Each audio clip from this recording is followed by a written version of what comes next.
아파르트헤이트는 남아프리카 공화국에서 1948년부터 1994년까지 시행된 제도적 인종차별 정책을 뜻합니다. 이 정책은 백인 소수 민족이 흑인 다수 민족을 비롯한 다른 인종 집단을 법적으로, 사회적으로 분리하고 억압하는 체제로 네덜란드어로 분리를 의미하는 단어에서 유래했습니다. 주요 특징으로는 인종에 따른 거주지, 교육, 의료 서비스, 대중교통 등에서 차별을 두고 흑인들에게 정치적 권리를 제한하며 백인이 국가의 모든 주요 권력을 독점하는 구조를 유지한 것입니다. 아파르트헤이트에 반대하는 운동이 국내외적으로 커지면서 국제사회에서 남아공에 대한 경제 제재와 정치적 압박이 가해졌고 1994년에 넬슨 만델라가 대통령으로 당선되면서 아파르트헤이트는 공식적으로 종식되었습니다. 이로써 남아프리카 공화국은 다인종 민주주의 국가로 전환되었습니다. 아파르트헤이트는 단순한 인종차별 이상의 깊은 사회적, 정치적, 경제적 억압 구조를 포함한 체제였습니다. 이 정책은 남아프리카 공화국 내에서 다양한 법률로 구체화되었으며 그 주요 법령과 제도적 요소들은 다음과 같습니다. 주요 법률 및 정책. 인구등록법 모든 국민을 인종별로 분류하여 백인, 흑인, 인도인, 혼혈 등으로 구분했습니다. 이 분류는 개인의 권리, 생활 방식, 직업 선택 등을 결정짓는 중요한 기준이 되었습니다. 토지법 인종에 따라 거주지를 엄격히 분리하는 법률로 백인은 주로 도시와 비옥한 지역에 거주할 수 있었고 흑인은 빈곤한 지역이나 홈랜드라고 불리는 독립된 자치지역으로 강제 이주되었습니다. 이는 흑인들이 경제적으로 발전할 수 있는 기회를 박탈하고 백인들의 경제적 우위를 강화하는 데 중요한 역할을 했습니다. 공공시설 분리법 공공장소 공원, 버스, 화장실, 해변 등에서 인종별로 분리된 시설을 사용하는 것을 의무화한 법으로 백인들이 더 나은 시설을 이용할 수 있도록 보장했습니다.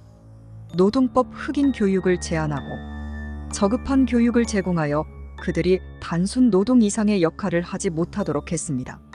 이는 흑인들의 사회적 이동성을 차단하는 주요 수단이었습니다. 정치적 억압. 아파르트헤이트 하에서 흑인들은 정치적 권리에서 철저히 배제되었습니다.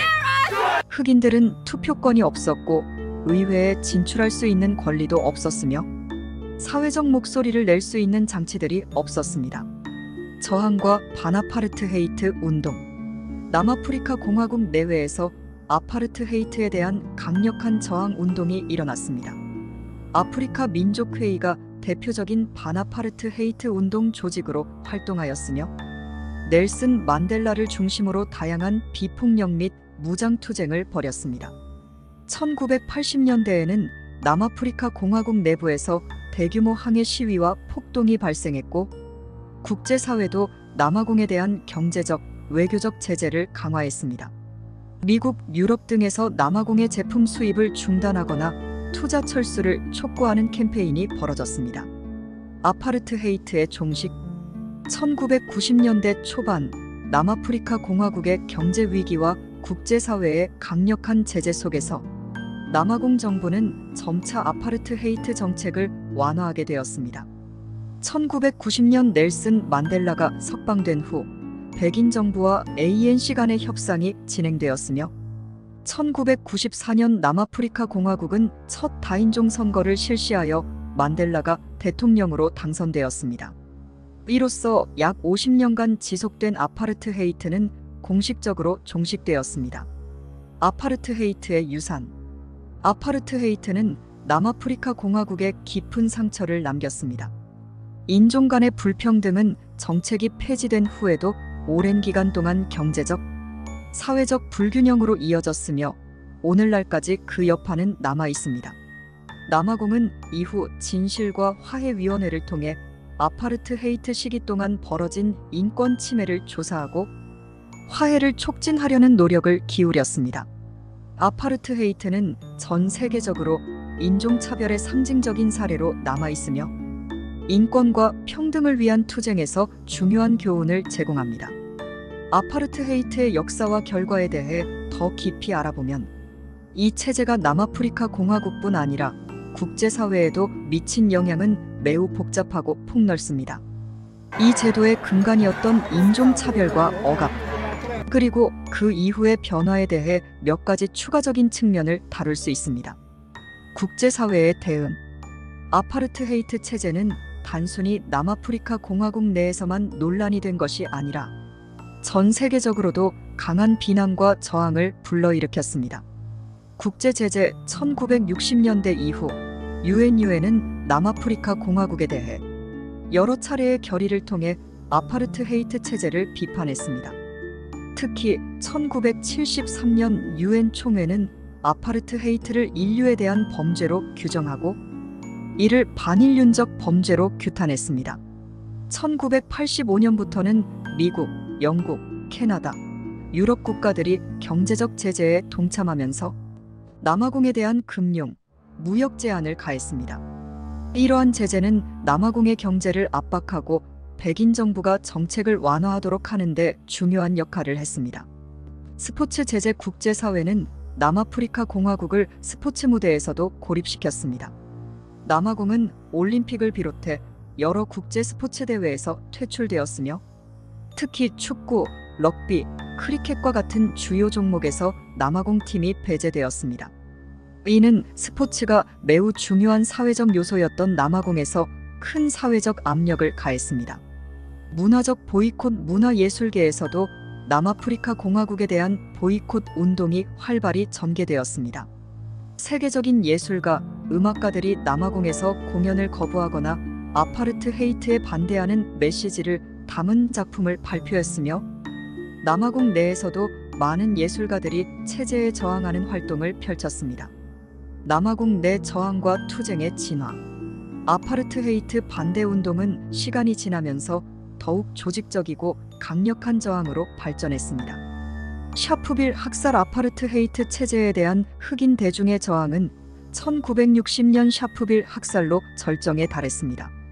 흑인들이 아파르트헤이트법에 저항하여 평화 시위를 벌이던 중 남아공 경찰이 시위대를 향해 무차별적으로 발포해 69명이 사망한 사건입니다. 이 사건은 전 세계적인 분노를 일으켰고 아파르트헤이트 체제에 대한 국제사회의 압력을 더욱 강하게 만들었습니다. 소웨토 봉기 교육 차별에 반대하는 학생들의 시위에서 시작된 소웨토 봉기는 아파르트헤이트 체제에 큰 타격을 주었습니다. 경찰이 시위대를 무력으로 진압하면서 수백 명이 사망했으며 이는 남아공 내 저항 운동의 불씨가 되었습니다.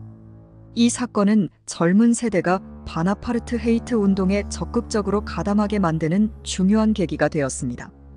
넬슨 만델라와 ANC의 역할. 아프리카 민족회의 ANC는 아파르트헤이트 반대 투쟁에서 중심적인 역할을 했습니다. 넬슨 만델라는 1962년 체포되어 27년간 수감 생활을 했으나 그럼에도 불구하고 그는 반아파르트헤이트 투쟁의 상징적 인물로 자리 잡았습니다. 1990년 만델라가 석방된 후 ANC와 백인 정부는 협상을 통해 평화적인 정권 이양을 준비했고 이는 1994년 첫 다인종 선거로 이어졌습니다. 경제적 불평등의 유산. 아파르트헤이트가 공식적으로 종식된 후에도 남아프리카 공화국은 여전히 경제적 불평등과 빈부, 격차 문제를 해결하는 데 어려움을 겪고 있습니다. 토지 문제. 아파르트헤이트 하에서는 흑인들이 비옥한 농지를 소유하는 것이 법적으로 제한되었습니다. 이로 인해 아파르트헤이트 이후에도 토지 분배 문제는 큰 사회적 쟁점으로 남아 있습니다. 토지 개혁을 통해 흑인들이 경제적 자립을 할 수 있도록 돕는 노력이 지속되고 있지만 실질적인 변화는 더디게 진행되고 있습니다.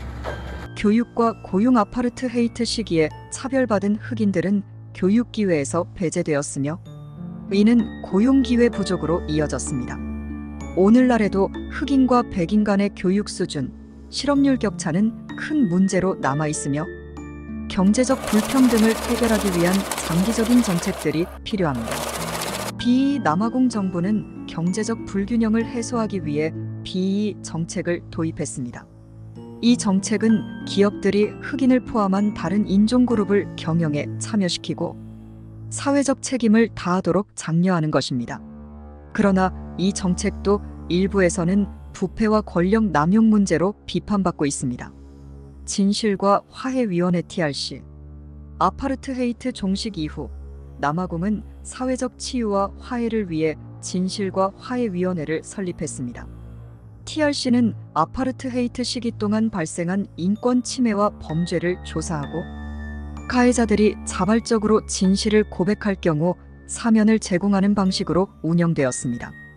이 과정은 사회적 치유를 촉진하고 피해자들이 고통을 치유하는 데 중요한 역할을 했지만 완벽한 정의 실현을 이루지 못했다는 비판도 있습니다.